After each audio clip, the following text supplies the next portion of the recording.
It's story time. Your host, Rusty Daubon.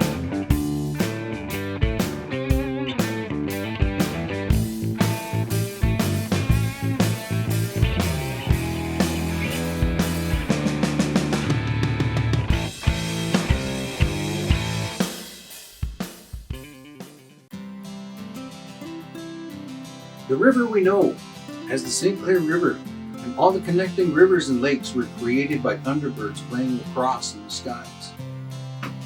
Fireflies, sometimes called lightning bugs, were also stars that fell from the sky.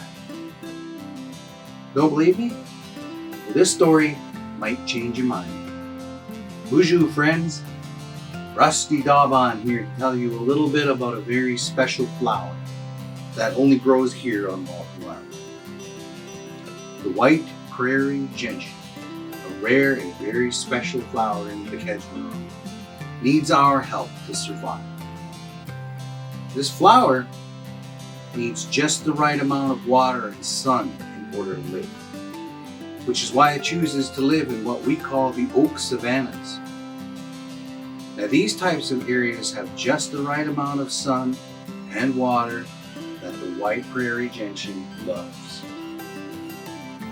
We also need to help it along by learning self-control.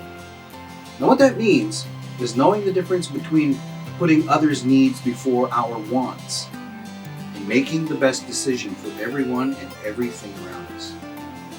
So if we wander around in a bush or a field not being careful about what we might step or trample on, we could possibly wipe out a plant that is as rare and special as our friend, the White Prairie Gentian.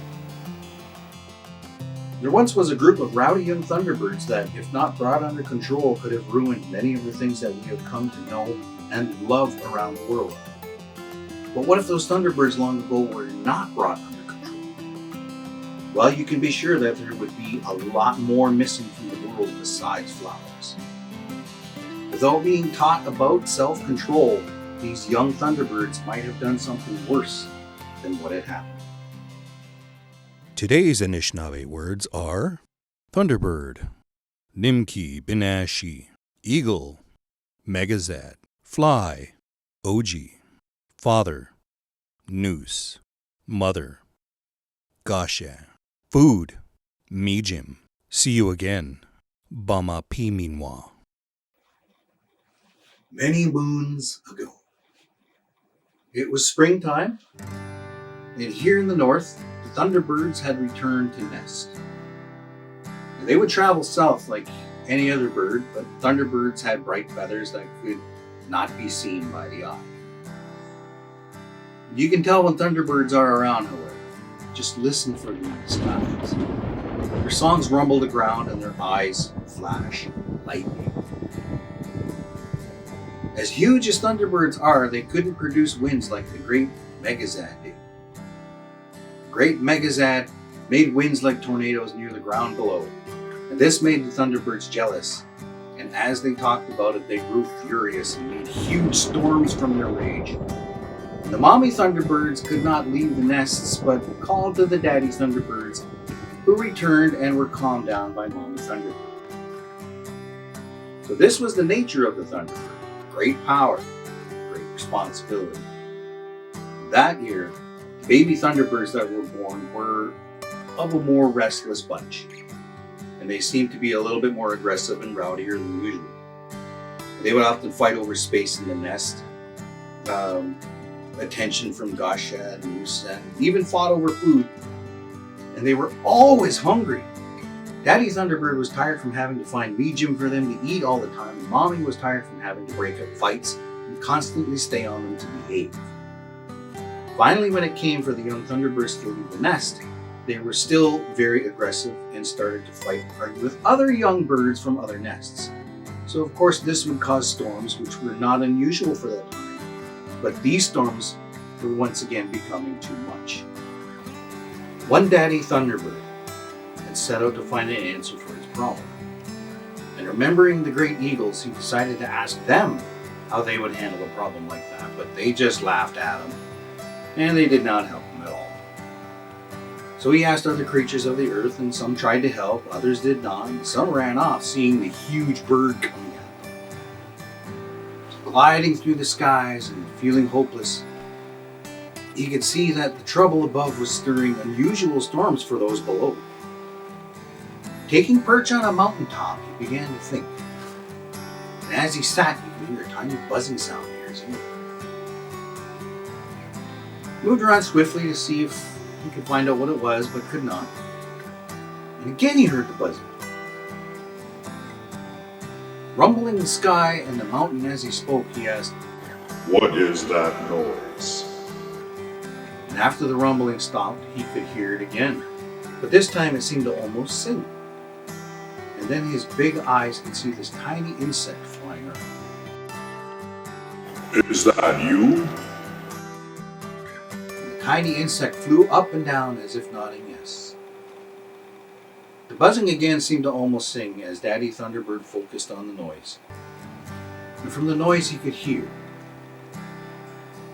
"I am OG, and that is my name. The answer you seek is in a game. To calm the storms and settle the skies, to calm the lightning in your child's eyes.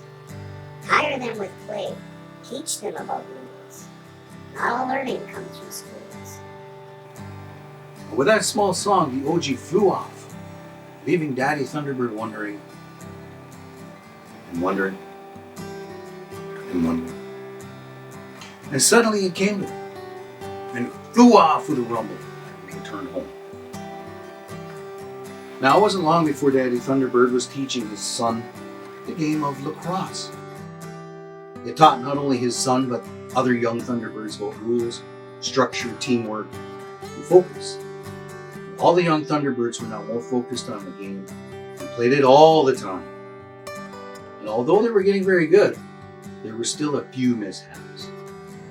And one of those mishaps was between two young birds tossing the ball as hard and as fast as they could. As a result, the one could not catch the ball, and it fell through the clouds and sped towards the earth. The parents of the young birds tried hard to catch it, but were too late, and the ball smashed into the ground, shaking the entire earth. The crash created what we now know as the Great Lakes. And as the ball shattered upon hitting the ground, also created the rivers and all these other little streams and whatnot. Some even say that this ball wiped out dinosaurs.